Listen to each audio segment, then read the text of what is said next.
Okay, I'm going to tell a story real fast. I don't typically do more than one video a week, but I had some crazy shit happen to me and I want to share it because this applies to my book that I'm writing called I'm Not Quite Sure. That's the title. Just kidding. But I've been bouncing back and forth between two different titles. Not much different, but a word. So either left behind, but not by God, one woman's dark journey through long COVID and the spiritual lessons learned, or left behind by life, but not by God, one woman's dark journey through long COVID and spiritual lessons learned. And the whole book, I need to take a breath. I'm noticing I'm winded, and it's because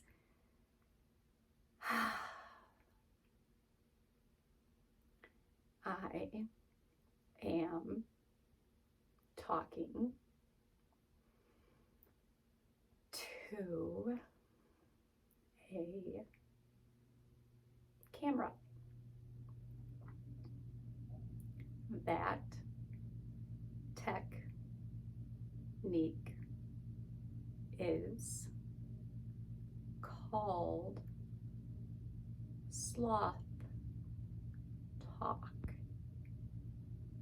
Forced talking, slow to calm your nervous system. You should try it sometime. Okay. Oh my goodness. Okay, so back to my story. So my story pertains to my book because weird shit happens to me all the time. Like spiritual, behind the veil shit where I just can't argue that this isn't just a mere coincidence. And so that's what my book's about. How I got really sick. I was super isolated. I felt so alone. And the whole time, I still had something with me the whole time, showing its presence. And so I write about little stories like that, all the weird stuff that happened to me while I was sick, and then things that used to happen to me before I was sick too, that I find amazing. Some people may look at it and just say, you can make meaning out of anything, but I sometimes think those people have some blocks and some defenses that are up, that those type of situations don't penetrate through them because for some reason there's something that they don't want to look at, whether it's positive or negative. And so that's their problem, not mine. So here's my story. So you see my cross necklace that I have on right here. I have been going to this adoration room that's just a small little room off the side of the church in the town that I live in. Because one, I was raised Catholic, and honestly, I didn't have the best experience being raised as a Catholic. There was a lot of shame, a lot of guilt, a lot of punishment, and damnation and stuff that I just didn't think represented what I pictured God or Jesus or any loving figures to be. And so I pretty much stopped going to church. I never went to church. But when I moved back to Michigan, I really wanted to have a container to spend my time in prayer. And so this church has like a little room that's off the side of the big church that you can go into and pray, and there's always somebody there that is kind of overseeing the body of Christ. So like they actually have like the host, the bread in the room. You can light a candle, give donations. And so I've been doing this almost every day except for Saturday and Sunday, just getting some quiet time and going in there and praying. And it's been lovely. And there's only a handful of people in there, which is also something that I appreciate, because I couldn't sit in a church with hundreds of people just because I'd be afraid that I would get sick, too many germs. So this little room has been perfect because there's only like one or two other people in there. And I had been going in there quite a bit. And I also have this little wooden Jesus figurine that I purchased that has been in my pocket quite regularly. And it came with the Psalm, "The Lord is my shepherd, I shall not want." That one. He makes me rest in green pastures, leads me to still waters. He restores my soul. He leads me in my path of righteousness in his name's sake. Although I walk through the valley of the shadow of death, I fear no evil, for you are with me. Your rod and your staff, they comfort me. So it came with that little wooden figurine and a little card with that psalm on it. And I love it, but a lot of times I can't take that little figurine with me or I'll lose it, and I don't want to lose it. So I've been wanting to get a cross necklace. And so outside of the church, in like the foyer, they have a display case with jewelry and Bibles and notebooks and other like religious books on different topics. And I kept looking at this necklace in particular,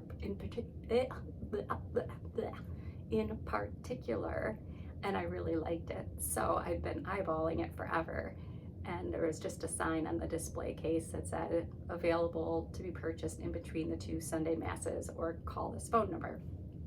So I don't go to Sunday Mass, and so eventually I did call the number, and the woman said, just meet me at the front office of the church in the administrative part. And so I met her up there, and it was like actually a gorgeous day. It was almost 70 degrees in February here in Michigan. And so I met her at the admin building, and we walked to purchase the necklace, and I kind of told her my story, just about how being sick has just dramatically changed a lot about how I see life. And I purchased the necklace, and I went back to pay for it in the admin building, and she was really kind, and she just said, there's a bunch of free stuff on the counter over there. You can help yourself to it. And for some reason, I was drawn to the Rosary. Never been drawn to the Rosary. It's never been my thing. My brother actually made fun of me because I brought it home and he mentioned Mother Mary. And I was like, oh, I didn't realize that the Rosary had to do with Mary. And he's like, 12 years of Catholic school and you don't remember that the Rosary was all about Mary? And my response was, I memorized everything, I put it in my brain, I took the test, and then I just let it go. And so, embarrassingly enough, no, I did not remember that the Rosary was about Mary. So my brother was just like dying about that. The very next day, he sends me a text message and he shows me this book right here called The Way of the Rose. And he said somebody from work randomly brought this book in and said, I'm going to donate this book. And my brother's in charge of circulation, so he was the one who would put the protective covering on it, put the coat on it, all that kind of stuff. And he knew that I had just purchased that got that rosary for free the day before. And so Nick was like, this just came in. Do you want me to bring it home? It's about this couple that they were Zen Buddhists. They weren't even, they may have been Catholic, but then they denounced it and got away from organized religion and were more into like the Buddhist way of living. And one day, the male in the relationship, when he was on a trip to Mexico, had an apparition of Mary and started talking to him. And then for the next like 10 years of his life, Mary kept appearing to him and kept talking to him about the power of the rosary and how it doesn't have to be something that's just for Catholics, and how the rosary is basically holding on to the hand of the Divine Mother and Mother Earth in a way that she never leaves you and she's always by your side. And so the book's pretty amazing. It talks about all these miraculous things that happened to them in the course of their years having these conversations with Mary and documenting them. And the words are beautiful, like just gorgeous, gorgeous words that I just have a hard time believing that they could have made up by themselves. But I just think it's strange, the progression of how this all unfolded. So I never in a million years would have thought about praying the rosary. I go get this cross. The woman points out the free Catholic swag I can get. So I get a rosary that's beautiful and it's blue and it's very feminine looking. It's very pretty. It's like a baby blue, aqua blue rosary. The next day my brother tells me, hey, this woman from work just donated this book about the rosary today. Would you like it? And then today I went back to the adoration room to pray, and there was one woman in there who looked like she was of Mexican descent, and she was sitting in the pew, and she was just, her mouth was quietly whispering the rosary, and she was going through the beads. And I just was like, how strange, because I've been in there every single day for weeks, Monday through Friday, and not once have I seen a person sit and hold the rosary and pray to it. I've seen people sit and read the Bible. I've seen people sit and kneeling, but never have I seen anybody doing the rosary in that quiet little room. So that felt powerful to me. And then I just wanted to read something, just a little excerpt in here that I just thought was so beautiful, especially with where I'm at in my life, because my prayer lately has been, God, I have no fucking clue what I'm doing with my life, and I need your help, because I'm clueless. I have no idea where my income's coming from. I have no idea where I'm going to be working. I have no idea what my profession's going to look like or my career. I have no fucking clue.